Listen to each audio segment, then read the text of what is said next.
Les footballeurs sont-ils intelligents? On entend beaucoup que les footballeurs ne sont pas intelligents. Mais là, comme ça, il y a deux questions qui me viennent en tête. Est-ce qu'un joueur qui est intelligent dans la société l'est forcément plus sur un terrain de football? Est-ce que les footballeurs avant étaient plus intelligents qu'aujourd'hui? Tout ça, c'est des questions qu'on va essayer de répondre dans cette vidéo. C'est parti!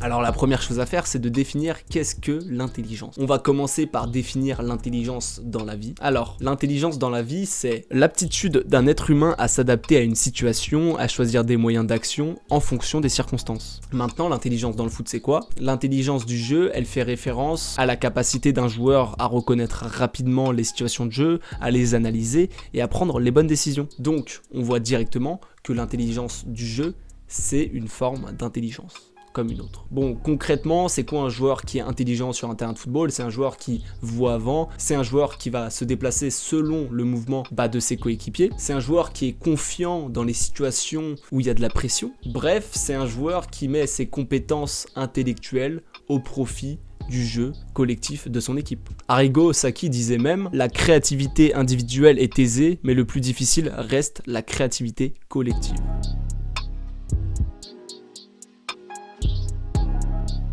Bon, maintenant qu'on a défini le terme intelligence, j'ai envie de voir l'évolution de l'intelligence dans le football. On en revient à cette question, est-ce que les footballeurs étaient plus intelligents avant? Alors pour moi, il y a une première chose qui est très importante, c'est que le football évolue. La tactique évolue, le football se professionnalise et donc devient un football qui est plus pensé, plus intelligent. Deuxième chose, les théoriciens du football se sont développés. L'analyse tactique s'est développée, il y a bien plus de théoriciens à ce niveau-là, sans renier l'existence de Lobanovski, de Sacchi, de Herrera, on peut parler de Gutmann, de plein d'entraîneurs qui ont fait la légende du XXe siècle. Clairement, je ne les renie pas, mais aujourd'hui, il y en a bien plus. Ils sont bien plus importants dans le foot. Il y a un argument que les personnes sortent tout le temps pour dire que le football était plus intelligent avant, c'est que le football est devenu plus physique. Alors déjà, moi, je vois pas la corrélation entre l'intelligence et le physique. Pour moi, c'est deux choses qui peuvent aller ensemble. Dire que le football aujourd'hui est plus physique, faire plus de kilomètres dans un match te donne sûrement plus de chances de gagner, c'est clair. Mais un football physique, ça veut aussi dire un football où tu as moins le temps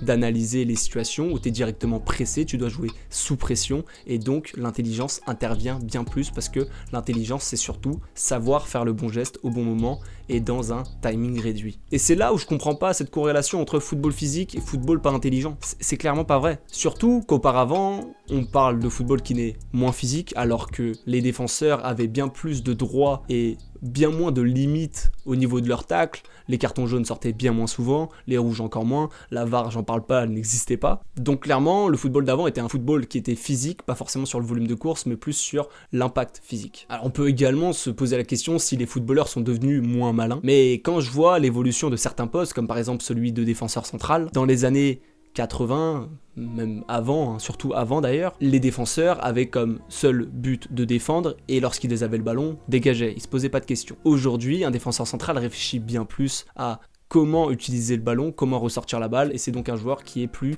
intelligent sur le terrain, qui comprend mieux le football. Alors oui, le football d'avant était plus basé sur la technique, avec des exploits individuels, avec des joueurs comme Maradona, comme Pelé, comme Platini, qui faisaient énormément de différence balle au pied, mais c'est pas pour autant un football qui était plus intelligent, clairement pas. On peut citer des équipes intelligentes, France 98 était une équipe très intelligente, quand on les entend parler, c'est clair qu'ils ont l'air intelligents. Aujourd'hui, quand on entend les footballeurs parler, on dirait qu'ils sont moins intelligents, c'est clair, mais c'est aussi la société qui évolue, on parle plus de la même manière qu'il y a 20 ans, mais c'est pas pour autant qu'on est moins intelligent. Je dirais ce qui manque aujourd'hui aux footballeurs, c'est plus une capacité de concentration, et ça, Mboula en parlait très bien dans l'interview qu'il a donnée au Club des 5. Il travaille dans l'intelligence de fou, et il nous avait dit que lui, il était à Bilbao, je crois, et qu'on avait beaucoup plus d'aptitudes techniques et physiques, mais au niveau du QI football, ils étaient beaucoup plus en avance que nous. Parce que quand il ouvrait le PowerPoint avec eux, la séance a duré 10 minutes. Genre, il ouvre le truc, il regarde, tac,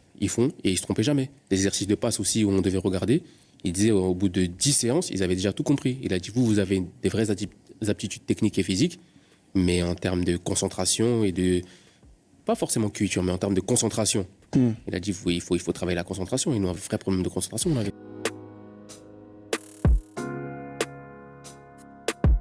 Maintenant, j'ai envie de parler de comment se développe l'intelligence dans le football. On a l'intelligence qui est plutôt innée. Ici, on va surtout parler des joueurs qui développent une forme d'intelligence par rapport à des déficits physiques. Par exemple, un joueur qui est plutôt petit va avoir tendance à éviter le contact et donc pour cela, il va mettre en pratique des stratagèmes qui vont lui éviter le contact. Des courses différentes, sur un duel aérien, il va plutôt aller chercher le deuxième ballon plutôt que d'aller mettre la tête. Il va comprendre le jeu, parfois c'est consciemment, parfois c'est inconsciemment, c'est juste le cerveau qui s'adapte à une situation. C'est pour ça que pour moi c'est un petit peu inné, parce que souvent c'est pas forcément conscient et c'est le cerveau qui s'adapte aux situations tout simplement. Des joueurs qui ont fait de leur petite taille des atouts, il y en a plein. Messi, Ribéry, Nasri, tout ça c'est des joueurs qui sont très bons techniquement et qui dans le duel, enfin la manière d'éviter les duels d'un Lionel Messi est exceptionnelle pour un joueur qui dribble autant, un joueur qui subit aussi peu de fautes, c'est impressionnant. Quand on voit par exemple le jeu d'un Neymar qui va énormément provoquer et va obtenir énormément de fautes. Pour moi, Messi est un joueur très intelligent, Neymar bien moins, voire est un joueur malheureusement un petit peu bête sur un terrain de football. Il y a d'autres types de joueurs, un joueur par exemple qui est lent va développer des compétences pour anticiper, voir avant, jouer en une touche, ce genre de choses. Sergio Busquets est un des joueurs les plus intelligents du football, j'en suis certain. Il y a aussi pour moi des exemples de joueurs qui sont moins techniques lors de leur processus de formation et qui en ont fait une force. En sachant que tu es peut-être moins technique que tes coéquipiers, tu travailles plus dur et tu deviens un meilleur joueur. Quand je vois la carrière que fait Olivier Giroud, je pense pas que c'est un joueur qui dans sa formation avait énormément de qualité en plus que ses coéquipiers. C'est pas le joueur qui ressortait où lui il va percer, non, il a percé sur le tard, il a mis du temps avant de devenir le joueur qu'il est. Et quand on voit la fin de carrière qu'il fait à son âge, c'est clairement parce que le mec est intelligent et plus intelligent que la plupart des footballeurs. Quand tu es moins technique, tu vas développer d'autres aspects, tu vas devenir peut-être plus endurant, tu vas développer tes capacités de répétition, faire énormément d'exercices, avoir un mental d'acier. Voilà ce qui caractérise un joueur qui est peut-être moins bon techniquement. On peut parler également de Sotoka. Sotoka, c'est un joueur qui aussi perd sur le tard. C'est un joueur qui en Ligue 2 à Lens était bon sans plus. Il s'est adapté au niveau de Lens pour être un très bon joueur de Ligue 1. Maintenant, il y a également l'intelligence qui est plutôt travaillée, qui est façonnée. Et celle-ci va beaucoup être développée par des entraîneurs. J'ai envie de dire qu'il y a des entraîneurs dans le football qui sont capables d'éveiller certains joueurs. Ils vont éveiller leur potentiel et parmi ces entraîneurs, on peut citer Guardiola, forcément on peut citer Bielsa, Ralf Rangnick qui a clairement été le penseur du projet Red Bull, clairement, la tête pensante. Pour vous donner un petit échantillon de joueurs, Ribéry est un bon exemple de comment développer son intelligence. Le Ribéry de 2006, de 2010 même, n'est pas le même Ribéry que celui en 2013 qui a 2 doigts de gagner le Ballon d'Or. Et pourquoi ? C'est parce qu'il est au Bayern Munich avec une intensité assez élevée aux entraînements, une rigueur, et clairement, ça façonne un joueur. Nasri, à la découverte de Pep Guardiola, c'est plus le même joueur. Et quand on le voit actuellement en tant que chroniqueur, c'est un joueur qui est intelligent, enfin c'est un chroniqueur maintenant qui est intelligent. Il a été éveillé tactiquement par un entraîneur comme Guardiola, et même par Wenger, parce que quand t'es entraîné par Wenger puis Guardiola, voilà, t'as des très bons entraîneurs. Payet déclarait même que Bielsa lui avait donné des billes pour jouer au top niveau pendant encore 10 ans.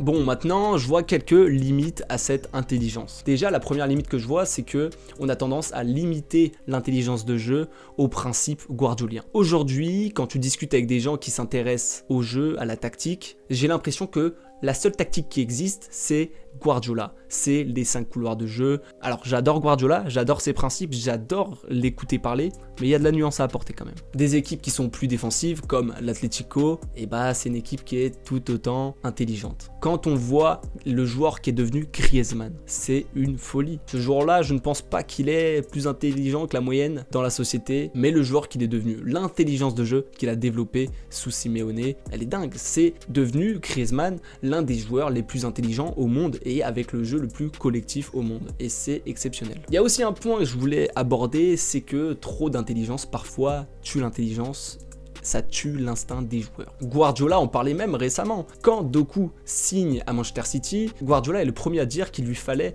un joueur d'instinct, un joueur qui réfléchit moins. Parce que dans son équipe, il y a trop de joueurs qui réfléchissent trop. T'as des ailiers à City qui sont devenus très stéréotypés, et ça, c'est dû aux caractéristiques que Guardiola leur demande de respecter. Un ailier qui colle la ligne. Grealish et Foden jouent ailier, mais en un jeu très stéréotypé où ils rentrent beaucoup vers l'axe. Et même des joueurs qui, de base, sont des joueurs instinctifs comme Mahrez ou encore Sterling, sont devenus stéréotypés à la fin de leur parcours avec City. Sterling en est l'exemple parfait. Sterling, c'est un joueur fou quand il arrive à City. Un joueur qui tente tout et n'importe quoi, beaucoup de déchets. À la fin, un joueur stéréotypé qui, parfois, n'osait même plus tenter le 1 contre 1. Parce que, dans sa tête, il réfléchissait sûrement trop à la situation. Quand tu deviens trop cérébral sur un terrain de football, parfois, tu en perds tes capacités. C'est pour ça qu'il y a certaines limites à cette intelligence de jeu. Bon, on approche de la fin de cette vidéo. Au début de la vidéo, j'avais posé cette question, est-ce que les joueurs sont plus intelligents maintenant qu'auparavant? Et ma réponse, c'est oui. Les joueurs comprennent mieux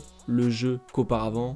C'est clair. Les joueurs comprennent mieux comment se déplacer par rapport aux autres. Les joueurs ont une meilleure intelligence spatio-temporelle. Maintenant, je dis pas que les joueurs s'occupent mieux de leur carrière, qu'ils sont plus intelligents dans la société, parce que pour moi, c'est deux choses qui sont totalement différentes. Je vois pas forcément de corrélation entre un joueur intelligent sur le bord du terrain et un joueur qui est intelligent sur le terrain. C'est tellement deux formes d'intelligence différentes que pour moi, il faut pas les lier. Voilà pour moi toute la nuance au niveau de l'intelligence des joueurs. Dites-moi en commentaire ce que vous avez pensé de la vidéo, si vous avez des remarques à faire sur la vidéo, je serais hyper heureux de débattre avec vous. N'hésitez pas à lâcher un petit like, un petit commentaire et un petit abonnement à la chaîne, ça serait parfait. Moi je vous dis à bientôt et ciao les mecs.